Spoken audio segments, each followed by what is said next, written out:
दोस्तों नमस्कार। हम कक्षा 7वीं का संस्कृत पढ़ रहे हैं। तो अब हम इस क्रम में चौथे पाठ को शुरू करते हैं। चौथा पाठ है हास्य बाल कवि सम्मेलन। बच्चों, कवियों का जो सम्मेलन होता है जहां पर कुछ कवि आते हैं, अपनी कविता पाठ करते हैं, उसको कवि सम्मेलन कहा जाता है। सम्मेलन अर्थात बहुत से लोग एक साथ मिलकर के मीटिंग करते हैं, उसको सम्मेलन कहते हैं। कवि कवि लोग आते हैं, उसमें अपनी कविता पाठ करते हैं, उसको कवि सम्मेलन कहते हैं।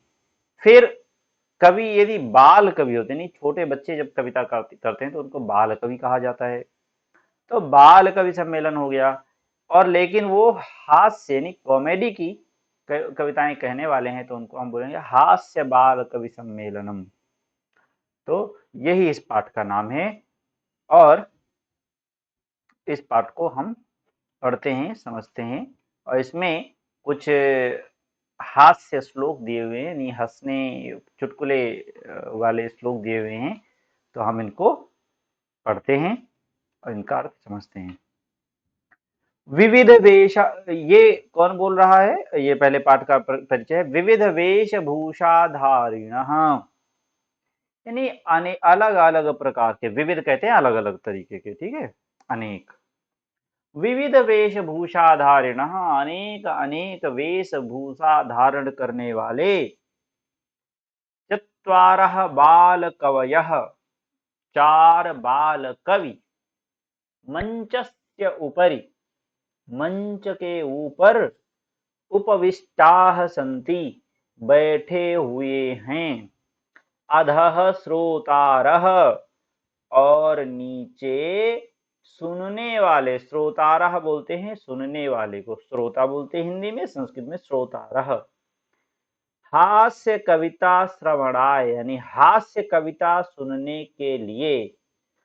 उत्सुकाः सन्ति, उत्सुक हैं, उनके अंदर जो नीचे बैठे हुए हैं उनके अंदर हास्य कविता सुनने के लिए उत्सुकता है। कोलाहलम च कुर्वन्ति, और वो शोर मचा रहे हैं, कोलाहल कर रहे हैं। फिर इसके बाद क्या होता है, ये दृश्य देखिए। मंच पर चार कवि बैठे हुए हैं और एक व्यक्ति इसमें संचालन कर रहा है, और नीचे कई लोग सुनने के लिए बैठे हुए हैं। फिर है संचालक। सबसे पहले कोई भी कार्यक्रम होता है तो उसमें सबसे पहला काम संचालक का होता है। संचालक आता है, कहता है अलम कोलाहलेन, कोलाहल बस करिए। अलम का अर्थ होता है बस करना, रोकने के अर्थ में। दो अर्थों में प्रयोग किया जाता है, दूसरा मैं आगे बाद में बताऊंगा। तो एक होता है इसका बस करो, तो अलम कोलाहलेन, बस करिए, शोर मत करिए, शोर को खत्म करिए, बस करिए अब, और शोर मत करिए। अद्य परम हर्षस्य अवसरा, हर्ष कहते हैं खुशी को, अद्य कहते हैं आज को। आज परम हर्षस्य अवसर, आज बहुत, लेकिन आज हर्ष का अवसर है, ऐसा वो कहता है। आज बहुत, ये परम, वैसे ये माँ पूरा होना चाहिए था तो ये हो जाता परम हर्ष, यानी बहुत खुशी का दिन है, तो यहाँ पे शायद परम ही होना चाहिए, ये बाई मिस्टेक ऐसा है। परम नहीं बल्कि परम होना चाहिए, माँ पूरा होना चाहिए। अद्य परम हर्षस्य अवसर, आज बहुत खुशी का अवसर है, मौका है। यत् अस्मिन् कवि सम्मेलने, कि इस कवि सम्मेलन में। काव्य हंतारः, कविता की हत्या करने वाले। कविता की हत्या कैसे, यानी कोई इतनी बेकार बेकार रचनाएं, इतनी बेकार बेकार कविता लिख रहा है कि कविता भी शर्मा जाए, इस तरह से इतनी खराब तरीके से कविता लिखा है, तो कविता को एक तरह से वो मार रहा है। काव्यंतर, काल या अपकाश, और समय को नष्ट करने वाले, समय को खराब करने वाले लोग हैं, समय वेस्ट करने वाले। भारत से हास्य कवि धुरंधरा, और भारत के हास्य कवि यानी कॉमेडी पोएम्स जो होती है उनको बोलने वाले धुरंधर लोग। धुरंधर अर्थात जो बहुत ही पावरफुल हैं इस अपनी लाइन में, उनको कहते हैं धुरंधर।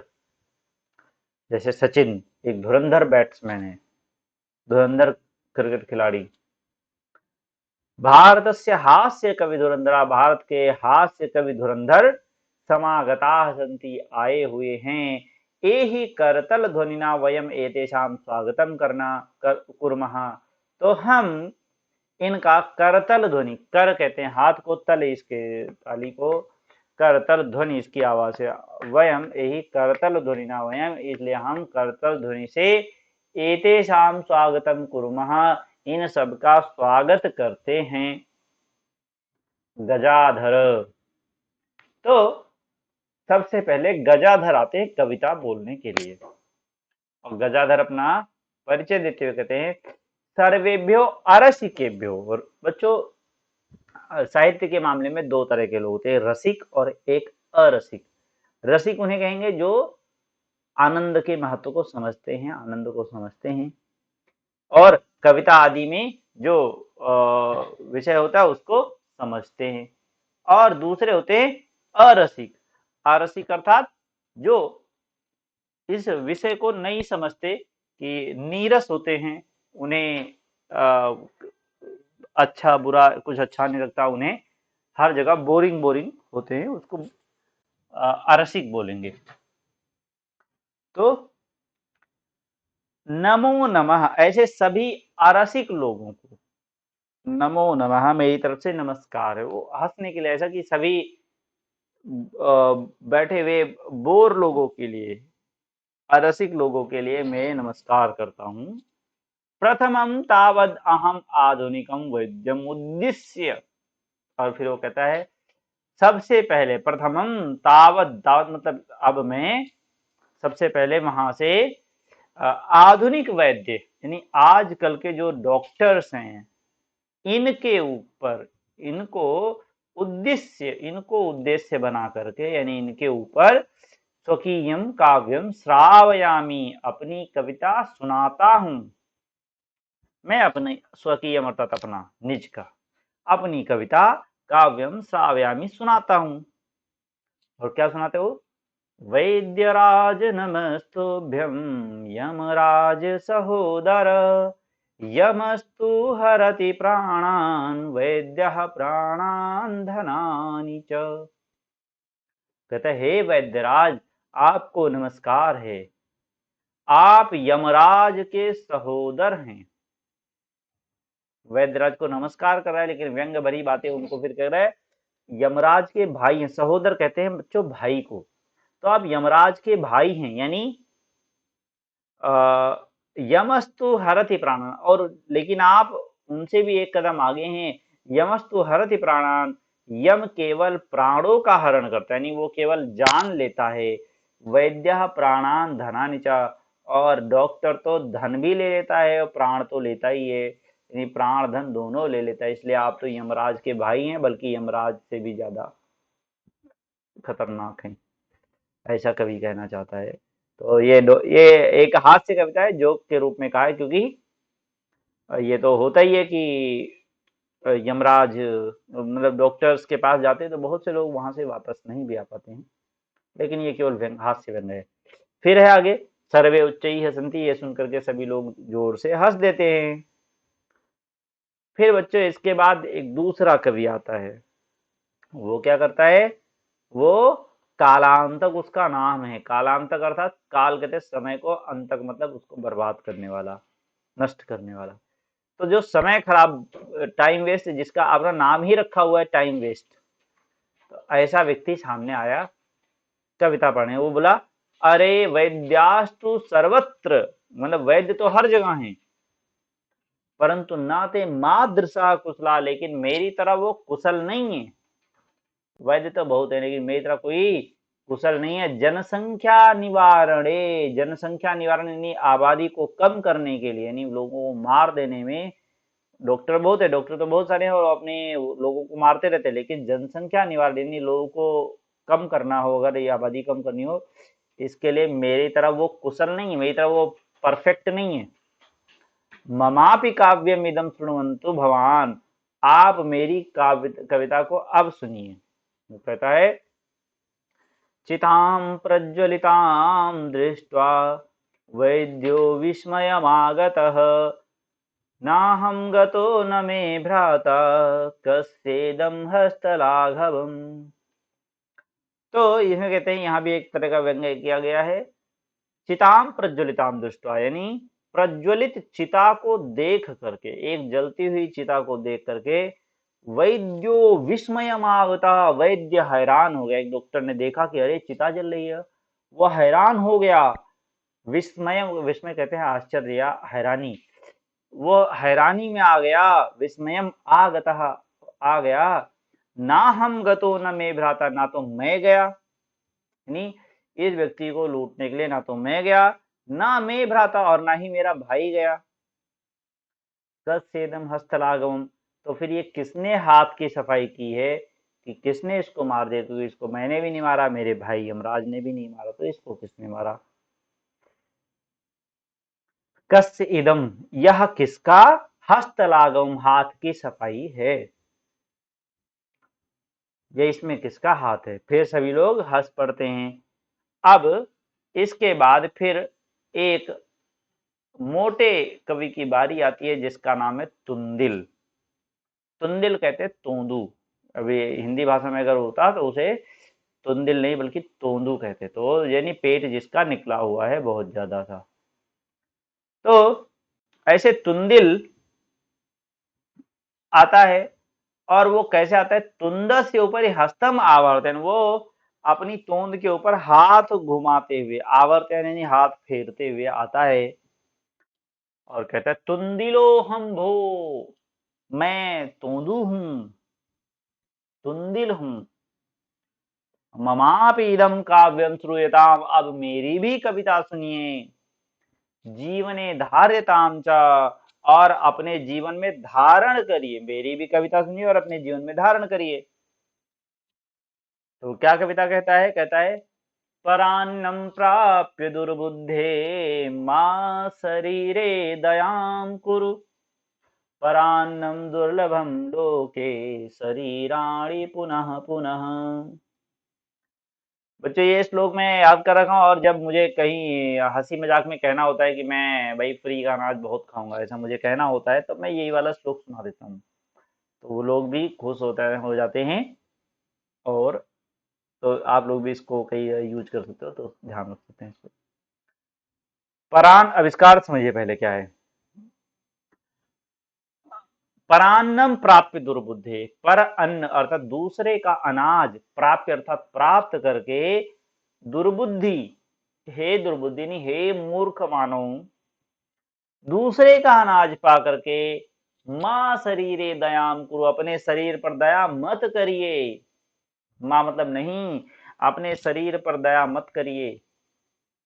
क्यों? यानी दूसरे का अन्न पा जाओ तो खा लो, अपने अपने शरीर की चिंता मत करो, भले मर जाओ लेकिन खाते रहो, छोड़ो मत फ्री में। फ्री का अनाज भी नहीं छोड़ना चाहिए। परान्नम दुर्लभम लोके, क्योंकि इस संसार में दूसरे का अनाज फ्री का खाने को मिल जाए ये बहुत ही मुश्किल है, दुर्लभ है। शरीर तो बार बार मिलेगा, एक बार मरोगे वो रखा हुआ है, दोबारा मिलेगा, तीसरी बार मिलेगा, बार बार मिलेगा, लेकिन यह फ्री में खाने को दोबारा फिर से नहीं पता। यानी एक तरह का बहुत तीखा व्यंग्य किया गया, हंसने वाला। यानी वो कहते नहीं, एक कहावत भी है, आन का दाना तान के खाना, मर जाना परवाह नहीं। दूसरे का अनाज है तो तान के खाओ, चाहे मर जाओ, लेकिन उसकी चिंता मत करो बिल्कुल भी। सर्वे पुनः अट्टहासम कुर्वन्ति, सभी लोग फिर से अट्टहास करते हैं। बच्चों एक होता है हास ना हसंती, ठीक है, और उच्चई हसंती, ये भी हो गया। अट्टहास करते हैं, बहुत तेज से ठहाका लगा के हंसते थे, जैसे रावण हंसता था, हा हा हा हा हा हा हा, तो इसको अट्टहास कहते हैं। ठीक है, ये बहुत अच्छा नहीं माना जाता, लेकिन खुशी में तो कर ही सकते हैं। तो सभी लोग पुनः बहुत तेज से अट्टहास करते हैं, हंसते हैं। इसके बाद फिर अगले कवि आते हैं जिनका नाम होता है चारवाक। वो कहते हैं आम आम, अरे ठीक है ठीक है, शरीरस्य पोषणम सर्वथा उचितमेव, शरीर का पोषण बहुत जरूरी है, हमेशा उचित है। यानी बहुत बहुत बढ़िया। आप लोग जो ये खाने की बात करते हैं कि किसी का फ्री का अनाज मिले तो कितना भी खा दो, शरीर का पोषण बहुत जरूरी है, बहुत अच्छी बात है। यदि धनम नास्ति तदा ऋणम कृत्वा पौष्टिका पदार्थ एव भोक्तव्य, यानी अगर धन नहीं है तुम्हारे पास तो कर्जा लेकर के, ऋणम कृत्वा, कर्जा करके भी, कृत्वा अपि, करके भी, पौष्टिक पदार्थ एवं भोक्तव्य, यानी पौष्टिक पदार्थ ही खाना चाहिए। तथा कथयति चार्वाक कवि, और चार्वाक कवि उसके बाद बोलते हैं, क्या बोलते हैं, यावज् जीवेत् सुखम जीवेत्, ऋणम कृत्वा घृतम पिबेत।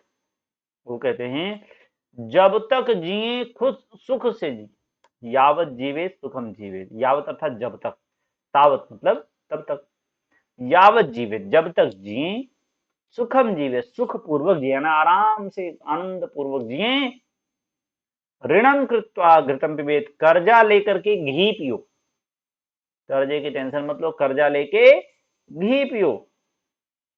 फिर श्रोता आते हैं और एक श्रोता उसमें से खड़ा होकर प्रश्न करता है, तरही ऋणस्य प्रत्यर्पणम कथम, तो कर्जे का प्रत्यर्पण कहते हैं भुगतान, कर्जे का भुगतान कैसे करेंगे, कर्जे मांगने वाले तो सर पे खड़े हो जाएंगे, प्रत्यर्पणम कथम, उनका वापस कैसे करेंगे। फिर चार्वाक उत्तर देता है, कहता है श्रूयताम मम अवशिष्टम काव्यम, मेरी अभी कविता पूरी नहीं हुई है, आधी हुई है, पूरी सुनिए। वो कहता है, फिर आगे कंप्लीट करता है, अवशिष्ट कहते हैं छूटे हुए को, घृतम पीत्वा श्रमम कृत्वा, घी पिया, बल आ गया आपके अंदर, तो घृतम पीत्वा, घी पी करके, श्रमम कृत्वा, यानी फिर उसके बाद परिश्रम करिए, मेहनत करिए, ऋणम प्रत्यर्पयेत जनः, और उसके बाद अपना ऋण, अपना कर्जा वापस कर दीजिए, प्रत्यर्पण कर दीजिए। काव्य पाठ श्रवणेन उत्प्रेरितः, और कविता पाठ सुन करके, श्रवणेन सुनने से, उत्प्रेरित यानी जोश में भरा हुआ, उत्प्रेरित प्रेरणा युक्त, प्रेरित होकर के, एक बालको अपि, एक बच्चा बालक, अपि आसु कविताम रचित, वो खड़ा होता है और आसु, आसु कहते हैं शीघ्र को, तोष कहते हैं प्रसन्न होने को, तो इसीलिए भगवान शिव को आशुतोष कहते हैं, शीघ्र प्रसन्न हो जाते हैं वो। आशु कविता यानी तुरंत जो कविता लिखी जाती है, बात करते करते लिख दी जाती है, उसको कहते हैं आशु कविता। तो आशु कविता एक बालक रचता है, हास्य पूर्वकम श्रावयति, और हंसते हुए सुनाता भी है। क्या कविता होती है उसकी, ओके, बालक कहता है श्रूयताम श्रूयताम भो, सुनिए सुनिए महोदय, मेरी भी कविता सुनिए, ममापि काव्य, मेरी भी कविता सुनिए, गजाधरम कविम चैव, ये गजाधर जैसे कवि, और तुंदिलम भोज्य लोलुपम, और तुंदिल जो है ये तो खाने का लालची है, कालांतकम च वैद्यम च, और ये समय नष्ट करने वाला कालांतक है, और उसको भी, इसके अलावा में जो वैद्य हैं और चार्वाक्य हैं, इन दोनों को मैं, इन सबको भी मैं मिला करके क्या करता हूँ, नमाम्यहम, मैं इन सबको नमस्कार करता हूँ, मैं गजाधर को, कवि को, और इस तोंदुमल लालची को, और इस समय बर्बाद करने वाले को, वैद्य को, और चार्वाक को, मैं सबको नमस्कार करता हूँ। काव्यम श्रावयित्वा हा हा हा इति कृत्वा हसति, सभी लोग वो कविता सुना करके वो भी हा हा हा इस तरह हंसता है। अन्य चापि हसन्ति, अन्य लोग भी हंसते हैं, सर्वे गृहम गच्छन्ति, और सब लोग घर चले जाते हैं। ये बच्चों हो गया पूरा। तो चौथा पाठ, इनमें हास्य कवि सम्मेलन था, बच्चों के कवियों का सम्मेलन था। बच्चों इस श्लोक को याद रखिएगा, और हमेशा आप बोल सकते हैं, इनका प्रयोग करते हैं, आन का दाना तान के खाना, मर जाना परवाह नहीं, परान्नम प्राप्य दुर्बुद्धे, संसार में दूसरे का अनाज पाके, हे दुर्बुद्धि दूसरे का अनाज पाके, माँ शरीर दयाम करो, अपने शरीर पर दया मत करिए, परान्नम दुर्लभम लोके शरीराणि पुनः पुनः, इस दुनिया में परान यानी दूसरे का भोजन तो सुलभ है, दुर्लभ है, बहुत मुश्किल है, लेकिन शरीर तो बार बार मिलता रहता है। तो बच्चों ये बात है, इस पाठ को समाप्त करते हैं, फिर अगले पाठ में हम अगले वीडियो में इसके प्रश्न उत्तर की चर्चा करेंगे। धन्यवाद, नमस्कार बच्चों। आप सब अगर वीडियो अच्छा लगे तो आप इसको सब्सक्राइब करें चैनल को, और आपको किस तरह के और वीडियोस की आवश्यकता है, या आप कुछ और